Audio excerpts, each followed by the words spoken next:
दोस्तों, एक ज़माना था जब प्ले स्टेशन का मतलब सिर्फ और सिर्फ गेमिंग एक्सीलेंस होता था। PS2 से लेकर PS4 के दौर तक सोनी ने जो गेमिंग कम्युनिटीज़ को दिया है, उसके सामने बाकी स्टूडियोज़ अक्सर फीके पड़ जाते हैं।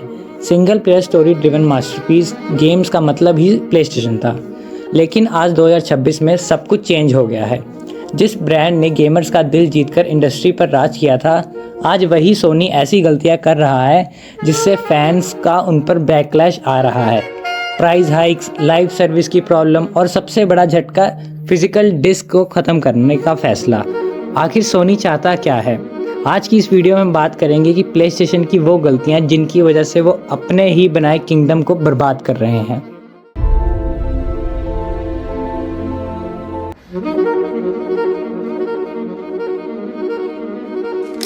शुरू करते हैं सबसे बड़ी मिस्टेक से, फिजिकल डिस्क का डिसकंटिन्यू होना। सोनी ने ये क्लियर कर दिया है कि आने वाले समय में वो फिजिकल गेम डिस्क बनाना बंद कर देंगे और गेमिंग को पूरी तरह डिजिटल शिफ्ट कर देंगे। लेकिन गेमर्स के लिए ये एक बहुत बड़ी प्रॉब्लम है। सोचो, जब तुम कोई फिजिकल गेम खरीदते हो तो तुम्हारे पास उसे इस्तेमाल करने की पूरी फ्रीडम होती है। तुम वो गेम अपने दोस्त को भी दे सकते हो, गेम ख़त्म हो जाने के बाद किसी सेकेंड हैंड मार्केट में भी बेच सकते हो और वो फिजिकल डिस्क हमेशा के लिए तुम्हारी होती है। लेकिन डिजिटल ओनली फ्यूचर में क्या होगा? तुम जो गेम खरीदोगे वो सिर्फ एक लाइसेंस होगा। अगर कल को सोनी का सर्वर बंद हो जाता है तो ये लाइसेंस भी तुमसे ले लिया जाएगा और तुम्हारी गेम लाइब्रेरी से चली जाएगी।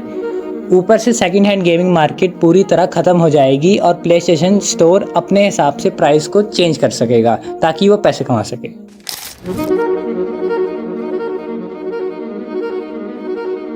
याद करो, जब तुम प्ले स्टेशन का नाम सुनते हो तो सबसे पहले तुम्हारे दिमाग में क्या चीज़ आती है? प्ले स्टेशन की गेम्स जैसे God of war, last of us, uncharted, Spiderman. कमाल की सिंगल प्लेयर और स्टोरी ड्रिवन गेम्स याद आती हैं, जहां ना कोई माइक्रो ट्रांजैक्शन था और ना ही कोई बैटल पास की प्रॉब्लम।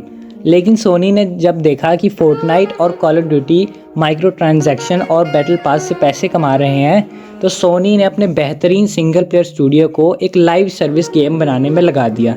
रिजल्ट ये हुआ, कॉनकॉर्ड जैसा एक फेलियर। $200 मिलियन से ज़्यादा बड़े बजट में बनी हुई गेम, सालों की मेहनत, और जब गेम रिलीज़ हुई तो कुछ दिनों बाद ही उसको बंद करना पड़ गया।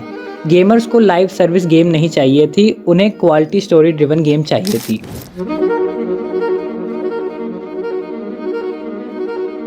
कंसोल गेमिंग की सबसे बड़ी खासियत है उसकी अफोर्डेबिलिटी। तुम कम बजट में कंसोल खरीदते हो और 6 से 7 साल तक बिना किसी अपग्रेड की चिंता किए तुम गेमिंग आराम से कर सकते हो। लेकिन PS5 Pro के लॉन्च के साथ सोनी ने इस नियम को तोड़ दिया।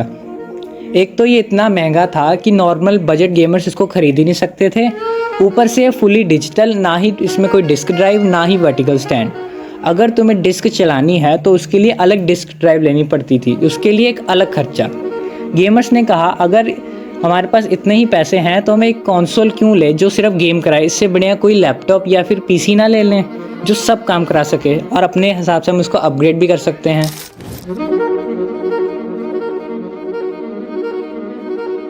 PS4 के टाइम पर हर साल हमारे पास नए गेम्स आ रहे थे। गेम्स जैसे God of War, Uncharted, Bloodborne, Horizon Zero Dawn और स्पाइडरमैन जैसे बड़े ओरिजिनल गेम्स रिलीज़ हो रहे थे। लोग प्ले स्टेशन सिर्फ उसकी एक्सक्लूसिव गेम्स के लिए खरीदते थे। लेकिन आज सोनी नई गेम बनाने की जगह उसी गेम का रीमास्टर करके नए कंसोल्स पर बेच रही है। और जो गेमर 50-60 हज़ार का कंसोल लेकर पुरानी गेम्स नहीं खेलना चाहता। सोनी अब अपने एक्सक्लूसिव गेम 1-2 साल बाद PC पर भी रिलीज़ कर लेता है। सोनी के रेवेन्यू के लिए ये तो ठीक है, पर एक प्ले स्टेशन खरीदने का सबसे बड़ा कारण उसकी एक्सक्लूसिविटी होती है। जब सारे गेम पहले ही PC पर आ जाते हैं तो एक कंसोल लेने का क्या फ़ायदा जो सिर्फ गेमिंग कराए। दोस्तों, ये था प्ले स्टेशन की अभी की सिचुएशन। इसका मतलब ये नहीं है कि प्ले स्टेशन ख़त्म हो रहा है। उनके पास दुनिया के सबसे बेहतरीन डेवलपर्स हैं और उनका ब्रांड ने अभी भी बहुत मजबूत है। लेकिन अगर सोनी अपनी गलतियों से सबक नहीं सीखता है तो गेमर्स PC पर शिफ्ट कर देंगे, जिससे सोनी को बहुत सारा लॉस हो सकता है। कमेंट सेक्शन में अपना ओपिनियन बताओ। अगर वीडियो पसंद आई तो लाइक बटन दबाएं, चैनल को सब्सक्राइब करो। तब तक के लिए गुड बाय।